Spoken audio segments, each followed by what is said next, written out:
ঈদে মিলাদুন্নবী এই বেদাতি পন্থা আমরা মানি না। আল্লাহ পাক দান করছে দুইটা ঈদ। দেখেন আল্লাহ যে দুইটা ঈদ মুমিনদের জন্য দান করছে, এই দুইটা ঈদের মধ্যে নামাজ আছে। কি ভাই, ঈদের মাঠে যে আমরা নামাজ পড়ি না, ঈদের মাঠের মধ্যে নামাজ আছে, ইবাদত আছে, 6টা তাকবীর আছে। এরপরে আপনার ইব্রাহিম ও ইসমাইল আলাইহিস সালামের কুরবানির যে শিক্ষা, ঈদের নামাজ পড়ে আমরা এসে ওই শিক্ষাটা কি করি, আমরা পালন করি, কুরবানি করি। এই কুরবানির মাধ্যমে আমরা গরিব দুঃখী এতিম অসহায় প্রত্যেকের মাঝে আমরা এই যে ভালোবাসা বিনিময়ের অপূর্ব এক নিদর্শন আমরা কায়েম করতে পারি।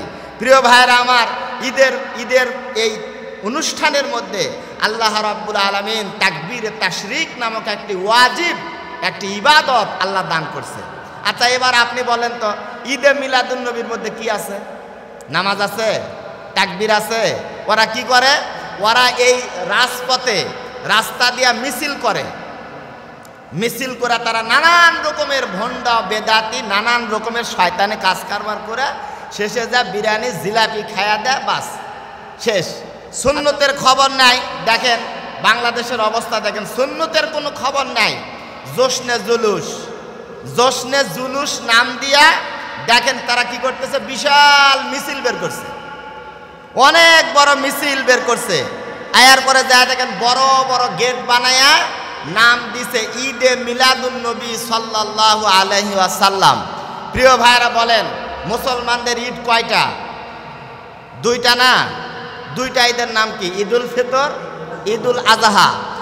আল্লাহ সুবহানাহু ওয়া তাআলা বলতেছে, ক্বালা ঈসা ইবনু মারইয়াম আল্লাহুম্মা রব্বানা আনজিল আলাইনা মাঈদাতাম মিনাস সামাই তাকুনু লানা ঈদাম মিনাল আউয়ালিনা ওয়া আখিরিনা ওয়া আয়াতাম মিনক ওয়ারযুকনা ওয়া আনতা খায়রুর রাযিকিন। আল্লাহ রাব্বুল আলামিন আপনাকে আমাকে দুইটা ঈদ দান করছে। একটা ঈদের নাম ঈদুল ফিতর, আরেকটা ঈদের নাম ঈদুল আযহা। সূরা মাইদার 114 নম্বর আয়াত, এটা আপনি নিজে পুরা দেখতে পারেন। আল্লাহ পাক বলতেছে, আমি তোমাদেরকে দুইটা ঈদ দিলাম। ঈসা আলাইহিস সালামের মা মারিয়াম দোয়া করছে, আল্লাহ আমাকে এমন একটা আনন্দ মুহূর্ত দিন আপনি আমাকে দান করেন, যেটা আমার পরের যারা দুনিয়াতে আসবে তাদের জন্য যেন এই দিনটা স্মরণীয় হয়ে থাকে, আনন্দময় একটা দিন হয়ে থাকে। আল্লাহ রাব্বুল আলামিন দুইটা ঈদ দান করছে। এরপরে দেখেন আবু দাউদ শরীফের 1 নম্বর খণ্ডের আপনার 161 পৃষ্ঠাতে নবীজি সাল্লাল্লাহু আলাইহি ওয়াসাল্লাম থেকে হাদিস আসছে যে নবীজি সাল্লাল্লাহু আলাইহি ওয়াসাল্লাম মক্কা থেকে হিজরত করে মদিনাতে গেলেন। মদিনাতে যাওয়ার পরে নবীজি দেখলেন তারা এরকম আনন্দ উৎসব করে। হেমন্ত এবং বসন্ত পূর্ণিমার যখন রাত আসে, তারা এরকম মেহেরজান ও নওরোজ দুইটা অনুষ্ঠান তারা এরকম করতেন, খেলাধুলা করতেন, গান বাজনা করতেন। তো নবীজি বলতেন, তোমরা এটা কি করো? তো তারা বলেন যে আমাদের বাপ দাদার আমল থেকে আমরা এই অনুষ্ঠান প্রতি বছর বসন্ত এবং হেমন্তের যখন পূর্ণিমার রাত যখন আসে তখন আমরা এই অনুষ্ঠান করি। বিশ্বনবী সাল্লাল্লাহু আলাইহি ওয়াসাল্লাম বললেন, এই অনুষ্ঠান বাদ দাও। তারা বললেন, কেন? নবীজি বললেন, তোমাদের জন্য আল্লাহ পাক দুইটা ঈদ দান করছে। সুবহানাল্লাহ, দুইটা ঈদ তোমাদের জন্য দান করছে। একটা হলো ঈদুল ফিতর, আর একটা ঈদুল আযহা। আমরা মুসলমান, আমরা নবীজির মিলাদুন নবী মানি, আমরা নবীজির সিরাতুন নবী মানি। এই ঈদে মিলাদুন নবী এই বেদাতি পন্থা আমরা মানি না। আল্লাহ পাক দান করছে দুইটা ঈদ। দেখেন আল্লাহ যে দুইটা ঈদ মুমিনদের জন্য দান করছে, এই দুইটা ঈদের মধ্যে নামাজ আছে। কি ভাই, ঈদের মাঠে যে আমরা নামাজ পড়ি না, ঈদের মাঠের মধ্যে নামাজ আছে, ইবাদত আছে, 6টা তাকবীর আছে। এরপরে আপনার ইব্রাহিম ও ইসমাইল আলাইহিস সালামের কুরবানির যে শিক্ষা, ঈদের নামাজ পড়ে আমরা এসে ওই শিক্ষাটা কি করি, আমরা পালন করি, কুরবানি করি। এই কুরবানির মাধ্যমে আমরা গরিব দুঃখী এতিম অসহায় প্রত্যেকের মাঝে আমরা এই যে ভালোবাসা বিনিময়ের অপূর্ব এক নিদর্শন আমরা কায়েম করতে পারি। প্রিয় ভাইয়েরা আমার, ঈদের এই অনুষ্ঠানের মধ্যে আল্লাহ রাব্বুল আলামিন তাকবীরে তাশরিক নামক একটি ওয়াজিব, একটি ইবাদত আল্লাহ দান করছে। আচ্ছা, এবার আপনি বলেন তো, ঈদে মিলাদুন নবীর মধ্যে কি আছে? নামাজ আছে, তাকবীর আছে। ওরা কি করে? ওরা এই রাজপথে রাস্তা দিয়া মিছিল করে, মিছিল করে তারা নানান রকমের ভণ্ডা বেদাতি নানান রকমের শয়তানি কাজ কারবার করে শেষে যা বিরিয়ানি জিলাপি খায়া দেয়, বাস শেষ। আচ্ছা বলেন তো, আপনি যে বিবাহ করছেন, আপনি সারা পাড়া যদি বিয়া বিয়া করে ঘোরেন হবে?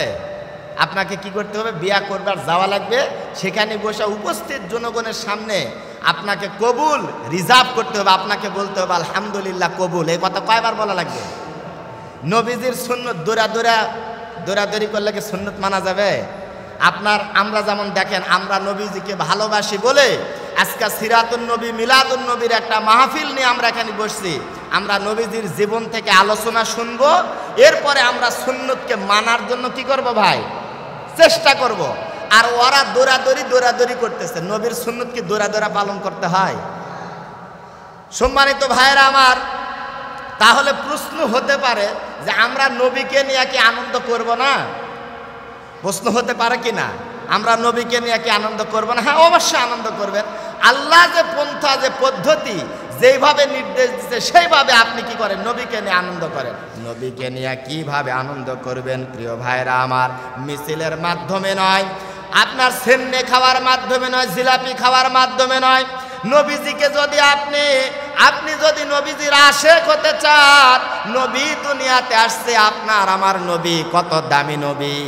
বলছে আখিরি জমানার নবীর উম্মত তো দূরের কথা, এই নবী তো দূরের কথা, নবীর উম্মত যতক্ষণ পর্যন্ত জান্নাতে না যাবে ততক্ষণ পর্যন্ত অন্যান্য নবীরা পর্যন্ত জান্নাতে যেতে পারবে না।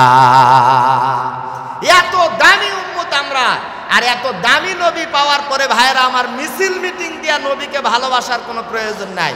আপনি নবীদের সুন্নত মানেন, মাথার মধ্যে টুপি, মুখের মধ্যে দাড়ি, গায়ের মধ্যে পাঞ্জাবি জুব্বা, মাথার মধ্যে পাগড়ি লাগান, ফরজ নামাজের পর আপনি সুন্নতগুলা সুন্দরভাবে আপনি পালন করেন। পেশাব পায়খানা ইস্তেঞ্জা করার সময় আপনি সুন্নত পালন করেন। নবীজি সাল্লাল্লাহু আলাইহি ওয়াসাল্লাম বলছেন, দোয়া পড়ছে, বাম পা দিয়া বাথরুমের মধ্যে প্রবেশ করছে, আল্লাহর নবী ডাক দিয়া বলে, আমার উম্মতেরা, তোমার আমল নামার মধ্যে 15 পারা কোরআন তেলাওয়াতের সওয়াব আল্লাহ দান করবে। এরপরে নবীজি বলছে, পেশাব পায়খানা শেষ হয়ে গেল, হাজত শেষ হয়ে গেল।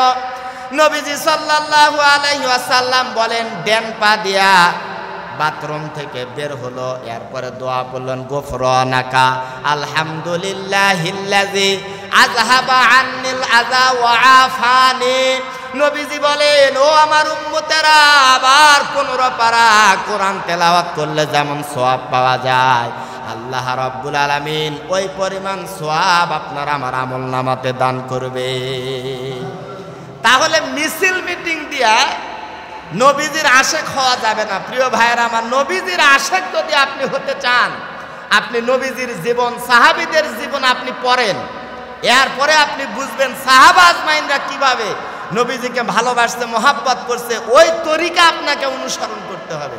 কোথার থেকে এক তাহের শাহকে নিয়ে আসা একটা বিশাল বড় কব্বরের মতো বানা, ওর মধ্যে বসে থুয়া আপনার মিছিল করতে করতে যাচ্ছে। প্রিয় ভাইয়েরা আমার, আল্লাহ রাব্বুল আলামিন জানিয়ে দিলেন, ও নবী, আপনার উম্মতদেরকে আপনি বলে দেন, কুল ইন কুনতুম তুহিব্বুনাল্লাহা ফাত্তাবিউনি ইউহিব্বুকুমুল্লাহু ওয়া ইয়াগফির লাকুম যুনুবাকুম ওয়াল্লাহু গফুরুর রহিম। নবী আপনি বলুন, তারা যদি আমি আল্লাহকে ভালোবাসতে চায়, তারা যেন আপনি নবীকে অনুসরণ করে। আপনি নবীকে অনুসরণ করলে কি হবে? আল্লাহ রাব্বুল আলামিন ডাক দেয়া বলেন, আপনার উম্মতদেরকে আপনি বলে দেন, আমি আল্লাহ তাদের জীবনের তামাম গুনাহকে মাফ করে দিব। কাগজের মধ্যে আপনি লেখা রাখছেন মিষ্টি, চমচম, রসগোল্লা, রসমালাই, এই কাগজ যদি আপনি চাবা চাবা খান, মিষ্টির স্বাদ পাবেন ভাই? পাবেন? কাগজের মধ্যে লেখা রাখছেন আগুন, পকেটের মধ্যে দিচ্ছেন, পূর্বে পূর্বে আপনি দৌড়া নবীর সুন্নত আপনি কায়েম করতে পারবেন? আপনাকে সুন্নত পালন করতে হবে, সুন্নত মানতে হবে। প্রিয় ভাইয়ের আমার, ইতিহাস করে দেখেন, নবীর একজন পাগল, তার নাম ওয়াস কুরুনি। সে শুনছে, কোনোদিনও নবীজির দার্সে সে বসতে পারে নাই। সে শুনছে যে নবীজির দাঁত ভেঙে গেছে। কোন দাঁত ভাঙছে, উপরের না নিচে, তাও জানে না। নবীর এমন আশেক, সে ওই করণ শহরের মধ্যে তার বাড়ি, পাথর দিয়া সব দাঁত ভাঙ্গা শেষ। নবীজির মহাব্বত দেখেন, কতটা ভালোবাসা তাদের অন্তরের মধ্যে। আর আপনি আর আমি নবীজির সুন্নতের কোনো খবরই নাই, কিন্তু বিশাল বড় একটা উম্মত। প্রিয় ভাইরা আমার, এই জন্য আল্লাহ পাক বলতেছে, তোমাদের নবীর ভিতরে তোমাদের জন্য রেখেছে উত্তম চরিত্র আর আদর্শ। আল্লাহ রাব্বুল আলামিন বলতেছেন, লাকাদ কানা লাকুম ফি রাসূলিল্লাহি উসওয়াতুন হাসানা। আল্লাহ পাক বলতেছে, তোমাদের জন্য তোমাদের নবীকে দিয়েছি উত্তম চরিত্র আর আদর্শ।